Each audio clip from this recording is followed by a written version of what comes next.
Do you have an annoying partner? Yung nakakainis, nakakairita, minsan nakakabwisit ng kasama. Especially kung mag-asawa na kayo, di ba? Ang hirap niyan. If you are this kind of person, I want you to tag your partner, your spouse, or your boyfriend, or your girlfriend so that you can both learn from this powerful episode. You see, my big message for you today is this. You cannot change your annoying partner. Naalala ko ito, nung bagong kasal kami ng misis ko, bago kami kinasal, 8 years kaming mag-boyfriend at mag-girlfriend.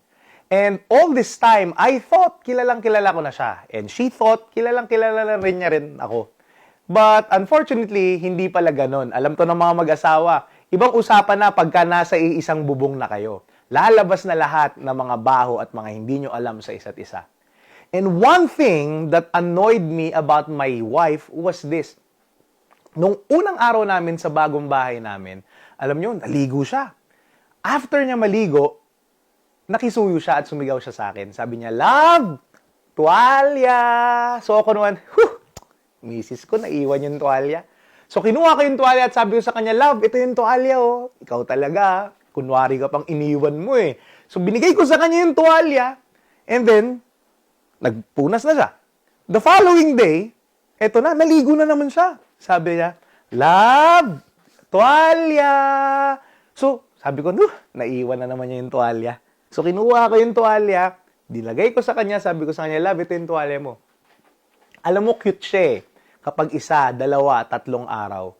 Pero on the 30th day, naku, patay na. Alam mo, pagkasigaw pa lang niya ng, "Love, tuwalya," ako talaga, "Pambira ka naman! Bakit iniwan mo na naman yung tuwalya mo?" Galit na galit ako, sabi ko sa kanya, "Ano ka ba naman? Hindi ka pa tinuruan sa bahay ninyo na dapat ang tuwalya dinadala sa banyo pag bago pumasok sa banyo? Pambira, kasi kami tinuruan kami sa bahay namin na kailangan dalhin yung tuwalya." Inis na inis talaga ako. At alam nyo, nung araw na yon, hindi kami nag-usap buong araw. Bakit? Dahil inis na inis ako. I was so annoyed with that little thing. The following morning, during my prayer time, na-realize ko ito. Sabi ko, teka lang.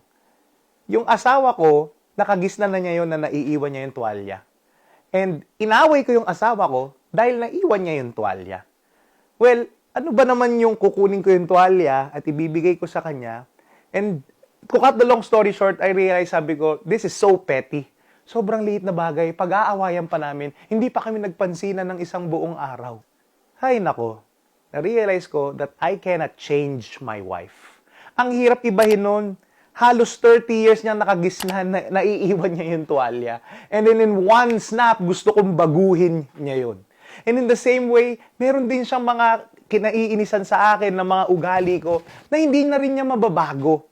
And that's okay. If I can change it, good. If not, okay lang. In the same way, kung dali niya yung tuwalya niya, o hindi, kailangan ko nang tanggapin yon. Why am I sharing this story to you? Well, I guess I would just like to make a point that you can never change anyone. Not even your partner, not even your spouse, not even your boyfriend or girlfriend na mahal mo at na mahal ka. Because at the end of the day, wala talaga tayong kayang baguhin. We can only change ourselves. And you see, my recommendation for you today is this. You need to accept that you cannot change them. But you can always love them. Our job is to love our partners. Changing them is God's job. And that's good news for all of us. Because at least there's still hope. Yes, we can pray for them. And then hopefully in our prayer, God changes their hearts as we love them as well. Habang minamahal mo, sana nakikita niya yon, na-appreciate niya yon. And hopefully one day magbabago siya. Pwedeng magbago, pwedeng hindi. Pero, at least, klaro sa atin, hindi na tayo nasa-stress na na tinatry pa natin siyang baguhin. Eh, hindi naman natin siya mababago eh. Mababago natin paano tayo magre-respond dun sa kinaiinisan natin sa mga partner natin. But them totally, never. Our hope is that we can love them, but never change them. And let God do the changing. Well, ano na nangyari sa akin ngayon? After 5 years, sa awa ng Diyos, hindi ko na dinadalan yung misis ko ng tuwalya sa banyo. Bakit? Nagbago ba siya? Hindi. Dahil meron na akong anak, inuutos ko na sa kanya. But I guess, yun nga, hindi pa rin nagbabago, pero okay lang. Hindi na namin pinag-aawayan.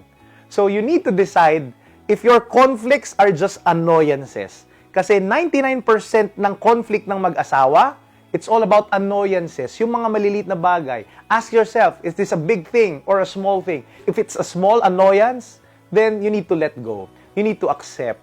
And you need to love your partner as is, where is. And then, pray and hope that God will do the changing as you love them. This is Velden Lim. I hope I helped you in today's episode. I'll see you next time.